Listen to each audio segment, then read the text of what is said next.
यस कार्यक्रमका साथमा KIST college Kamal Pokhari Kathmandu, hotel टस Nepal, central point lakeside Pokhara.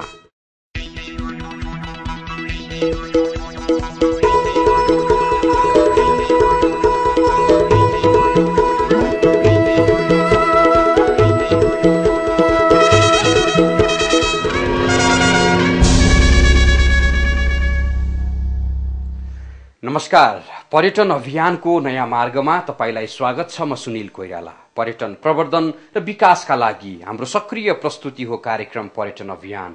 समृद्ध राष्ट्र निर्माणको एकमात्र एजेन्डा र अभियानमा सम्पूर्ण पर्यटकीय प्याकेज प्रस्तुत गर्ने हाम्रो प्रयास जारी छ। कार्यक्रम पर्यटन अभियान पर्यटन विकासको एउटै मार्गमा केन्द्रित छ र हामी प्रत्येक हप्ता फरक परिवेश, प्रसंग र पात्रका साथ प्रस्तुत भइरहेका छौं। र आजको पर्यटन अभियानमा हामी पर्यटन बहस प्रस्तुत गर्दैछौं। सबैभन्दा पहिले पर्यटन क्षेत्रमा साताभर भएका घटनाहरूको प्रस्तुति पर्यटन न्यूज।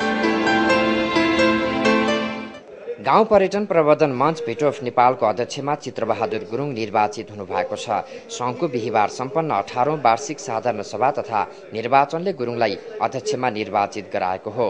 अध्यक्षको लागि भएको निर्वाचनमा गुरुङले 184 मत ल्याउनु भयो भने प्रतिस्पर्धी रामप्रसाद सापकोटा कमलले 137 मत हासिल गर्नुभएको थियो। 3 पदका लागि भएको निर्वाचनमा महासचिव राजकुमार थापा तथा सहकोषाध्यक्ष दीपक खनाल विजयी हुनुभयो।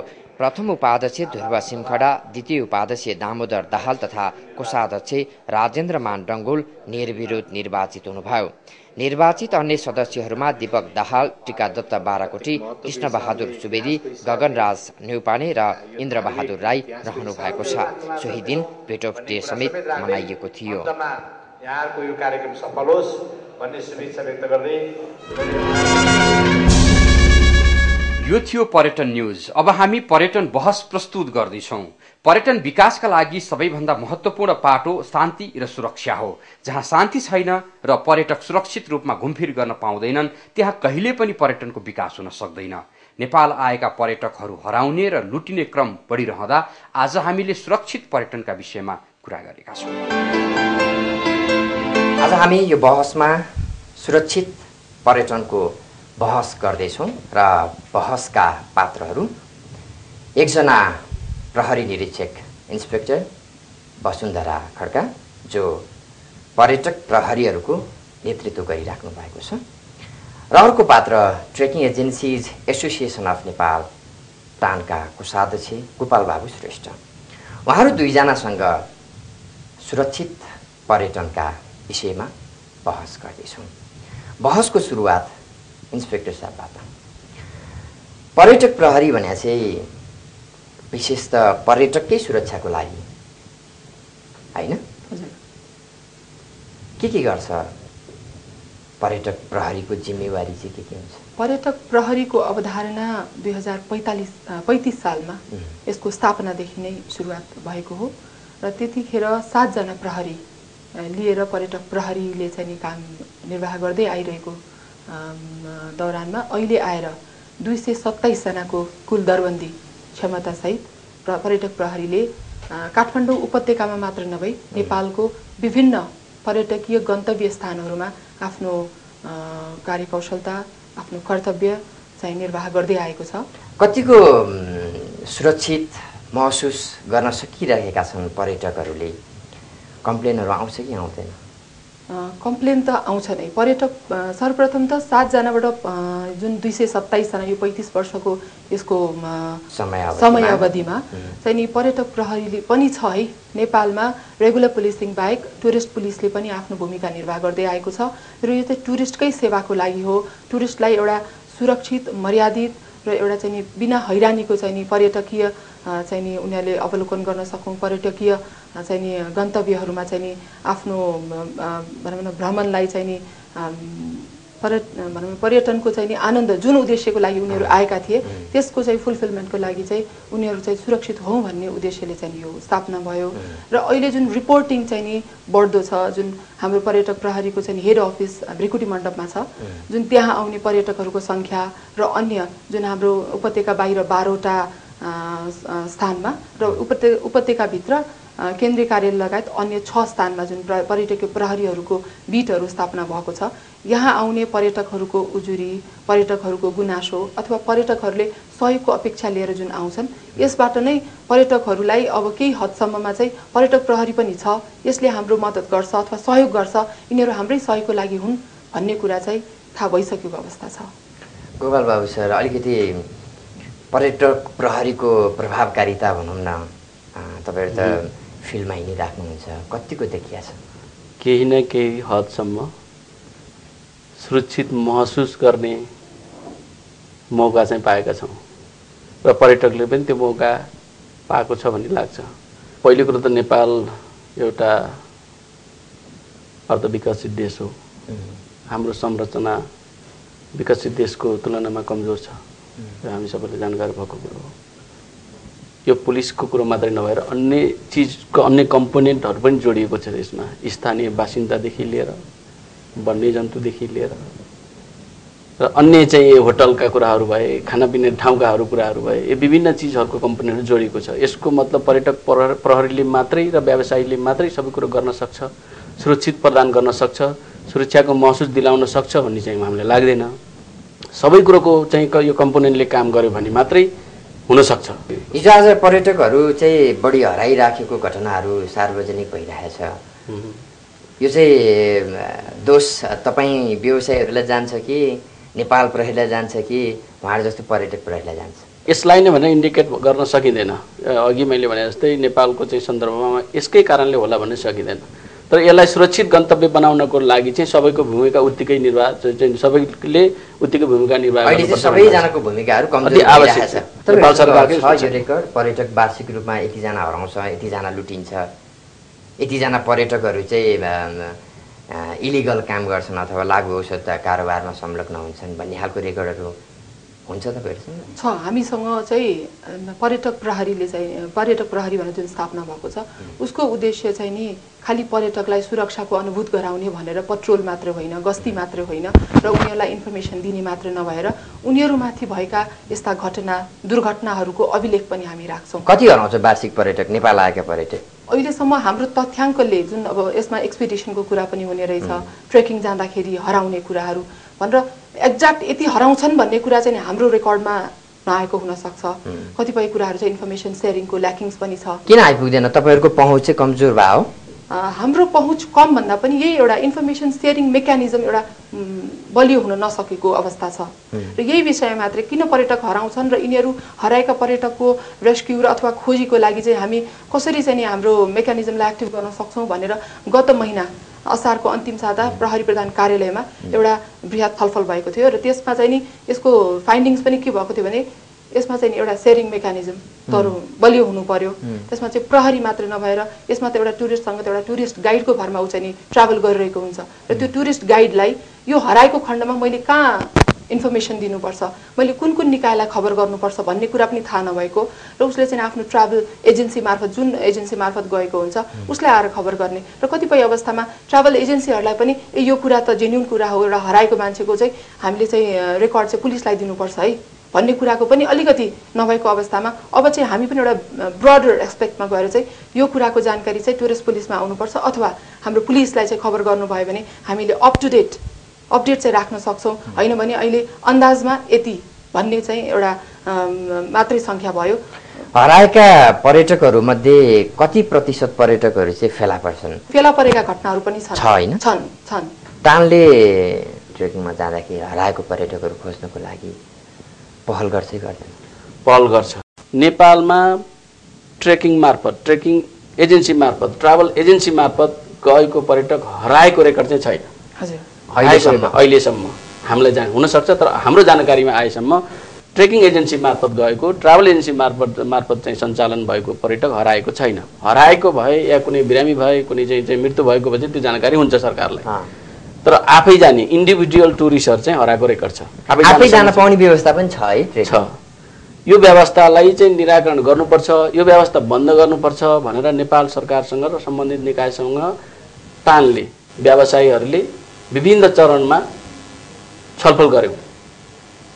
यसलाई चाहिँ यो सम्पूर्ण पर्यटकलाई नेपालमा आउने पर्यटकलाई चाहिँ स्पेशल्ली माउन्टेन टुरिज्ममा हाम्रो भूगोल एकदम विकट छ, हाम्रो पहुँच कम छ।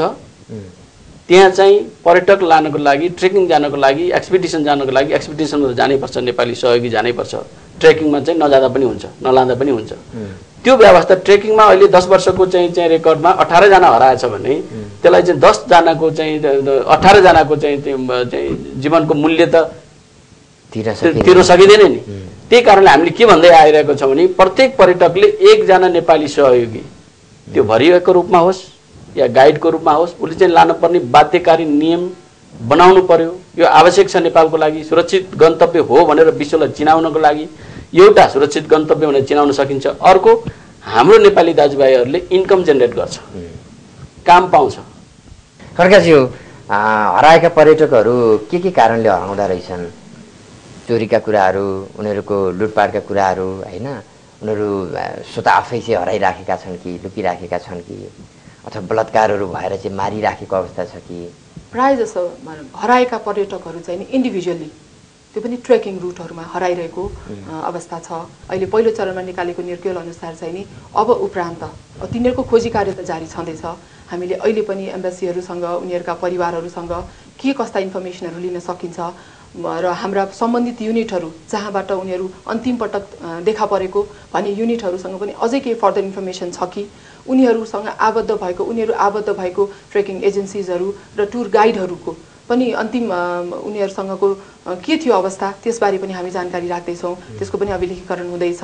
पर्यटनसँग आबद्ध अरू निकायहरूसँग पनि हातेमालो गर्दै र पर्यटन मन्त्रालय, नेपाल टुरिज्म बोर्ड र टान, त्यस्तै गरी टुरगानसँग, यस्ता पर्यटनसँग आबद्ध सङ्घ संस्थाहरूसँग हातेमालो गर्दै अब हामीले चाहिँ टुरिस्टको कुन रुटमा चाहिँ धेरै हराइरहेका छन्, त्यस्तोमा हाम्रा सिजनल पेट्रोलिङहरूलाई बढाउने हो कि, त्यो रेस्क्यु टिममा चाहिँ अब उपरान्त चाहिँ टुरिस्ट पुलिसको पनि एकजना सदस्य जुन एरियामा पर्छ त्यो सदस्यलाई पनि आबद्ध गराउने भने उसले पाएका इन्फर्मेसन र यो हाम्रो टिमसँग जाने सदस्यहरूको पनि इन्फर्मेसन सेयरिङ हुन्थ्यो र नेपाल प्रहरीको केन्द्रीय अभिलेखालयमा यस्ता विदेशी पर्यटकहरूको हराउनुको कारण र अरू पनि विभिन्न बाटाहरू जसबाट चाहिँ उनीहरू पत्ता लाग्ने अरू सम्भावनाहरू पनि पत्ता लाग्न सक्थ्यो। त्यस हिसाबले अब चाहिँ हामी यो हिजो अस्ति हराइरहन्छन् भन्ने होइन कि अब हराउन नदिन के गर्ने र हराएका पर्यटकहरूको पनि हराउनुको कारण र अझै पनि केही पत्तो लाग्छ कि भन्ने हिसाबमा चाहिँ हामी त्यो हिसाबमा चाहिँ काम गर्दैछौँ। यो चाहिँ हराएका पर्यटकहरूको कुरा हो। लुटिने, क्यामेरा खोजिदिने, लुटिदिने यस्ता घटनाहरू छन्। यो न्यूनीकरण किन हुन सकिरहेको छ? न्यूनीकरणको लागि हाम्रा प्रयासहरू छन्। यसमा पनि हाम्रो टुरिस्ट पुलिसले हेड अफिसबाट चाहिँ नि 3टा एस्पेक्टमा काम गर्छौँ हामी।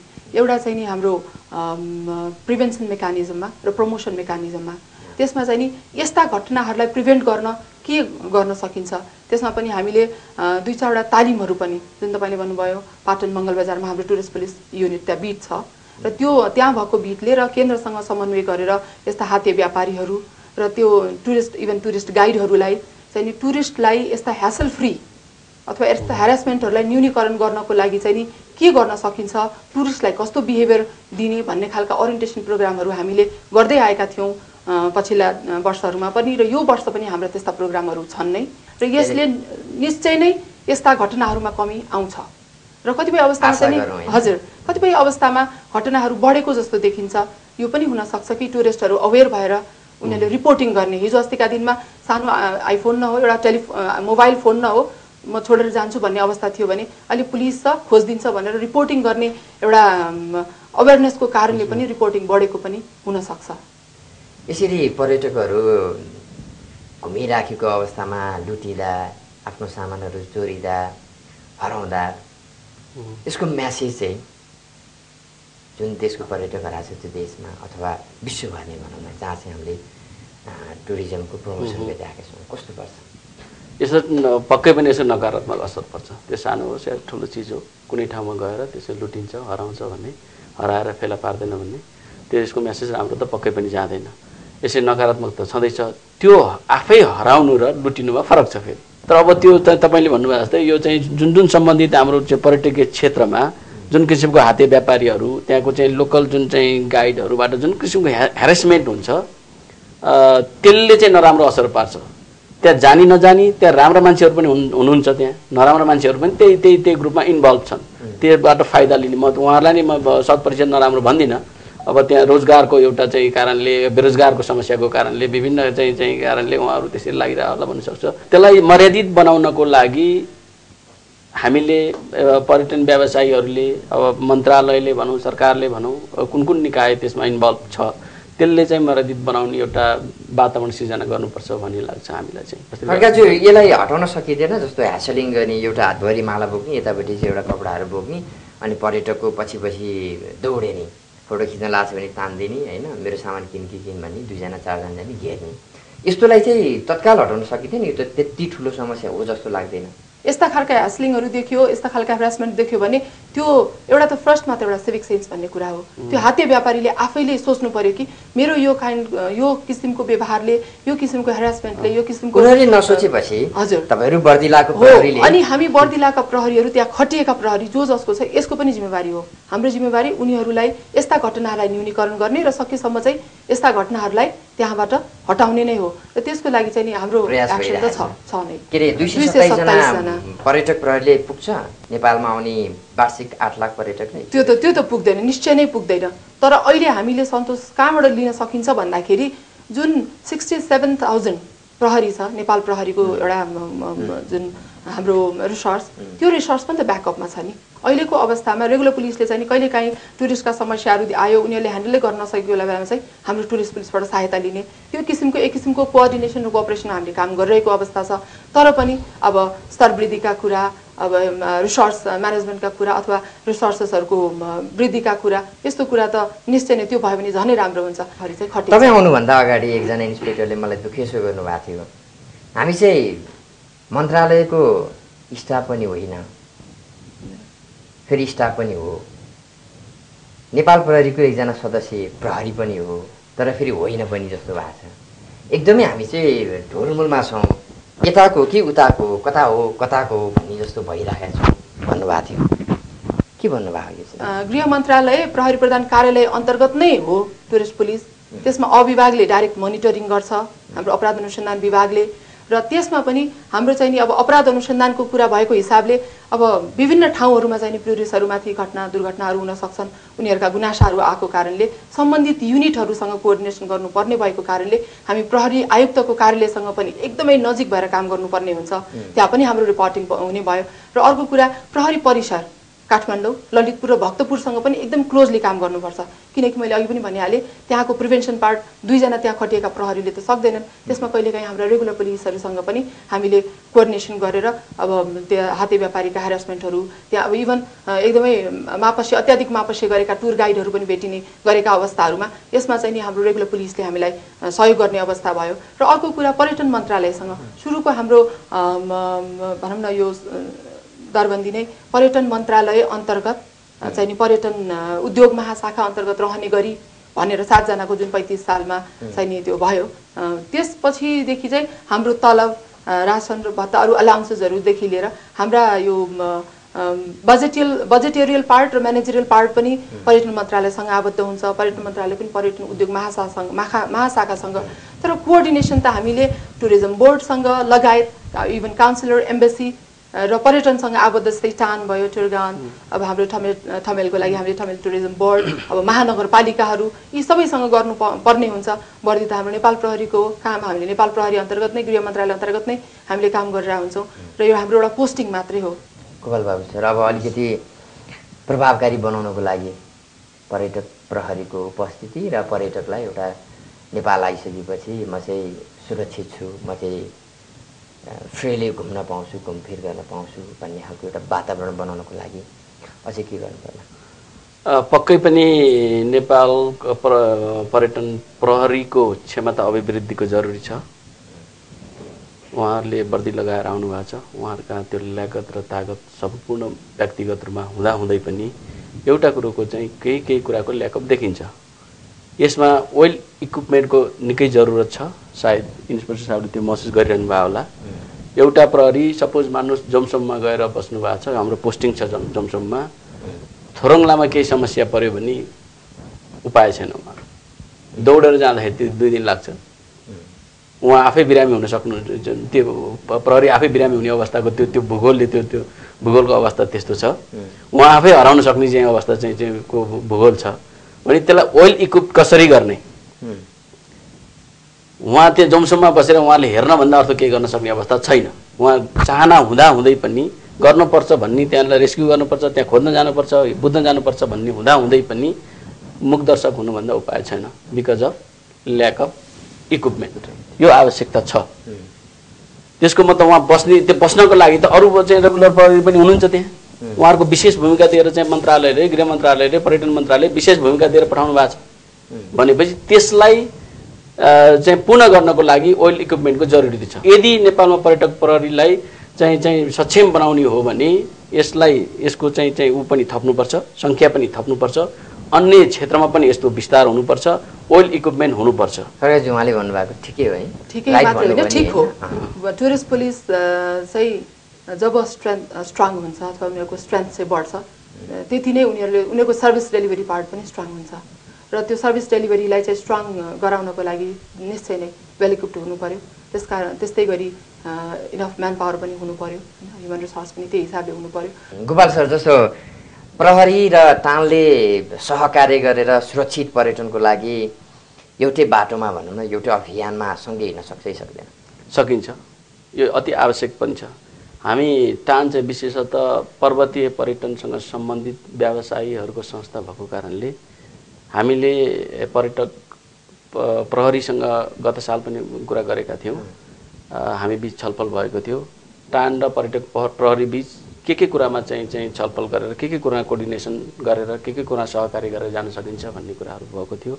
हामीले के भन्यौँ भने पर्यटकीय क्षेत्रमा, विशेषतः पर्वतीय पर्यटकीय क्षेत्रमा, ट्रेकिङ क्षेत्रमा चाहिँ तपाईँहरू कहाँ पोस्टिङ छ त्यो ठाउँमा जानको लागि चाहिँ त्यहाँ हामीले के सहयोग गर्नु पर्यो पर्यटक पुलिसलाई। हामीले गर्न सक्ने तहबाट हामी सहयोग गर्छौँ र हामी सहकार्य गरेर अगाडि बढौँ। त्यसमा के पनि फाइदा हुने, पहिलो कुरो त हामीले उहाँहरूलाई सहयोग गर्ने, उहाँले हामीलाई सहयोग गर्ने, दोहोरो सहयोग भयो र पर्यटक कहाँ कतिजना गएको छ भनेर त्यो एउटा राख्ने डाटा पनि राख्न सजिलो भयो। हामीसँग त्यो डाटा हुन्छ, त्यो डाटा उहाँले दोहोरो उठाउनु पनि नपर्ने र कुन कम्पनीबाट गएको छ र इन्डिभिजुअल गएको छ पर्यटक त्यो पनि डाटा थाहा हुने, कतिजना गएको छ त्यो पनि थाहा हुने र भोलि सहकार्य गर्न पनि सजिलो हुने। भोलि रेस्क्यु गर्दाखेरि सँगै जाने पनि वातावरण बन्न सक्ने भयो। त्यसले चाहिँ सल्लाह र सुझाव सहित छलफल गरेर अगाडि बढौँ भन्ने आग्रह गर्छु। पर्यटनको लागि सँगसँगै बहसमा सहभागी हुनुभयो दुवैजनाले। हो, बढ्दो लुटपाट, ह्यासलिङ र पर्यटकहरू हराइरहेको सन्दर्भमा पर्यटक प्रहरीको उपस्थिति अहिले कमजोर देखिन्छ। तर उनीहरूलाई सुविधा सम्पन्न बनाउन सकियो भने अवश्य पनि सुरक्षित पर्यटनको प्रत्याभूति हुनेछ। तपाईँ कार्यक्रम पर्यटन अभियानमा हुनुहुन्छ। अब पालो छोटो विश्रामको, विश्रामपछि पर्यटन आवाजको साथ उपस्थित हुनेछ।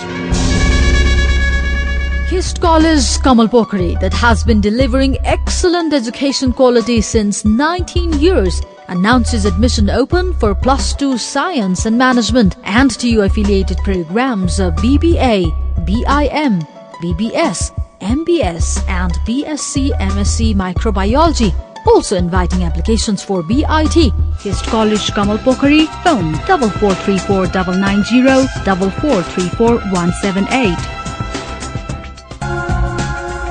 हिमाल, ताल र संस्कारको संगम, सेन्ट्रल पोइन्ट लेक साइड पोखराको रमझम। सबै विशेषता छ पोखरामा र सबै सेरोफेरोको हार्दिकता छ टच नेपालमा। तपाईको पोखरा बसाईको आरामदायी साथी hotel touch Nepal, central point Pokhara छ लेक साइड। Phone 061 463 349, website www.hoteltouchnepal.com। यो हो पर्यटन अभियान र विश्रामपछि अब हामी पर्यटनको ताजा विषयमा लिएको पर्यटन आवाज प्रस्तुत गर्दैछौँ। आजको पर्यटन आवाजमा हामीले गाउँ पर्यटन प्रवर्धनका लागि के गर्नुपर्छ भनेर सो क्षेत्रमा काम गरिरहेका व्यक्तिहरूसँग सोधेका थियौं। सुनौं उनीहरूको आवाज पर्यटन आवाजमा। र शहर बीचको अन्तर्क्रिया बढाउनु पर्यो, गाउँको महत्त्व बुझाउनु पर्यो। गाउँमा भएका साधन स्रोत, हाम्रा चाहिँ के अरे जे जति सम्पदाहरू छन् ती सबै को बारेमा चाहिँ के भने मान्छेहरूलाई जानकारी दिनु पर्यो। त्यसपछि गएर के भन्दाखेरि तपाईँको एउटा के अरे प्र्याक्टिकल गर्नको लागि मान्छेहरूलाई तपाईँको के भने लिएर व्यावहारिक हिसाबले गाउँमा पुग्नु पर्यो। पर्यटन व्यवसाय भनेको व्यापार हो। यो व्यापार प्रबन्धन गर्नेको निजी क्षेत्रबाट गरिने हो। तर गाउँ पर्यटन प्रबन्धनको लागि सामूहिक अथवा सामुदायिक विकास र व्यक्तिगत विकासमा आधारित छ, जसमा गाउँमा रहेका सौन्दर्य अथवा आकर्षणका वस्तुहरूलाई शहरमा रहेका व्यक्तिहरूको खल्तीको पैसा, मनोकांक्षा, इच्छा अथवा 5 वटा ठुला ज्ञानेन्द्रियहरूलाई सन्तुष्टि दिने कार्यक्रम ल्याउनुपर्छ। नेपालमा टुरिज्म डेभलपमेन्ट गर्नलाई यो गाउँ पर्यटन भिलेज टुरिज्म चाहिँ असाध्यै महत्त्वपूर्ण छ। यसलाई चाहिँ कसरी प्रमोसन गर्न सकिन्छ भने नेपालको जुन गाउँमा जुन कल्चर छ, हामीको जुन संस्कृति छ, हाम्रो जस्तो अब हामीले मनाइरहेको चाड पर्वहरू हरेक जनजातिदेखि लिएर सबैको आफ्नै छ। त्यो चिजलाई देखाउनलाई हामीले टुरिज्मसँग जोड्न सक्यौँ भने भिलेज टुरिज्मको चाहिँ नि डेभलपमेन्ट अति चाँडो र बिना लगानी गर्न सकिन्छ। सुरुमा त सरकारले ऐन कानुनहरूमा संशोधन गरेर गाउँमा पर्यटन प्रवर्धन गर्नका लागि जुन अहिले धेरै अगाडिदेखि चाहिँ हामीले पर्यटन व्यवसायीले नै उठाउँदै आएको चाहिँ यो बिदा कर्मचारीहरूलाई बिदाको जुन व्यवस्था गरेको छ र त्यसमा चाहिँ अझै संशोधन गरेर प्रष्ट खाकाका साथ के अरे कर्मचारीहरू गाउँमा गएर बस्ने 1 हप्ता 10 दिन हैन बिदा मनाउने त्यो वातावरण बनाउनुपर्छ। पहिलो त नेपालको पर्यटनको मुख्य हिस्सा नै गाउँ हो। जो व्यक्तिहरू पर्यटनमा संलग्न छन् उहाँहरूले नै गाउँ पर्यटनलाई बुझ्नुपर्छ र तिनीहरूको बीचमा एकता हुनुपर्छ र विभिन्न पर्यटनका सङ्गठित व्यवसायी संस्थाहरू र पर्यटनसँग सम्बन्धित सामाजिक संस्था जस्तै गाउँ पर्यटन प्रबन्धन मञ्च उहाँहरूले चाहिँ गाउँ पर्यटनको विकास प्रवर्धनको लागि सही खालको योजनाहरू नीतिहरू बनाउनुपर्छ। हामीले पर्यटकहरूलाई जति सक्दो धेरै मात्रामा चाहिँ सङ्ख्यामा चाहिँ गाउँतिर चाहिँ गाउँको कला संस्कृति त्यसको चाहिँ प्राकृतिक सौन्दर्यतालाई चाहिँ प्रस्तुत गर्नुपर्ने देख्दछु म। अब सहरमुखी पर्यटनलाई गाउँमुखी बनाउनुपर्छ। त्यसलाई चाहिँ दूरदराजमा रहेका हाम्रा गाउँहरूमा त्यहाँ भएका कला संस्कृतिलाई त्यहाँका चाहिँ मानिसको जीवनशैलीलाई चाहिँ प्रस्तुत गरेर पर्यटकहरूलाई त्यहाँ लगेर चाहिँ त्यहाँका चाहिँ सबै स्थानीय चिजहरूसँग चाहिँ घुलमिल गराउँदाखेरि चाहिँ पर्यटकहरूले अझ बढी चाहिँ नेपाललाई चाहिँ मन पराउने सक्नेछ र त्यसले गाउँ पर्यटनको विकास गर्ने बित्तिकै हाम्रो गरिबी निवारणका समस्या पनि समाधान हुने र जसरी अहिले विदेशका लागि चाहिँ कामको सिलसिलामा विदेश जाने जुन एउटा लाइन लहर छ त्यो लहर पनि रोकिने र नेपालमै रोजगारी सृजना हुने देख्दछु म चाहिँ। नेपाल सरकारले यसको लागि बजेट छुट्याउनु पर्यो र हामी गाउँको प्रवर्धन नगरिकन देशको विकास हुन सक्दैन। नेपाल गाउँ र विभिन्न संस्कृतिहरूले झल्किएको देश हो, जहाँ पहाड तराईदेखि लिएर हिमालदेखि लिएर गाउँको प्रवर्धन नगरिकन नेपालको प्रवर्धन विकास हुन सक्दैन। नेपाल सरकारले बजेट छुट्याउँदाखेरि केन्द्रीय रूपमै बजेट छुट्याउँदा गाउँ पर्यटनको विकासको निमित्त, देशको विकासको निमित्त भनेर स्पेसल कार्यक्रम सहित छुट्याएर लिएर जान सक्यो भने यसको केही टेवा पुग्ने थियो भन्ने हामीलाई लाग्यो। गाउँ पर्यटन प्रवर्धनका लागि आएको यो आवाजसँगै आजको लागि कार्यक्रम पर्यटन अभियान यति नै। पर्यटन प्रवर्धन र विकासको हाम्रो अभियान भने जारी छ। हवस् त अर्को हप्ता पर्यटन अभियानको अर्को फरक मार्गमा हामी उपस्थित हुनेछौँ। तपाईको अभियान हाम्रो अभियान, हाम्रो अभियान तपाईको अभियान, हामी सबैको एउटै अभियान, पर्यटन अभियान। नमस्कार।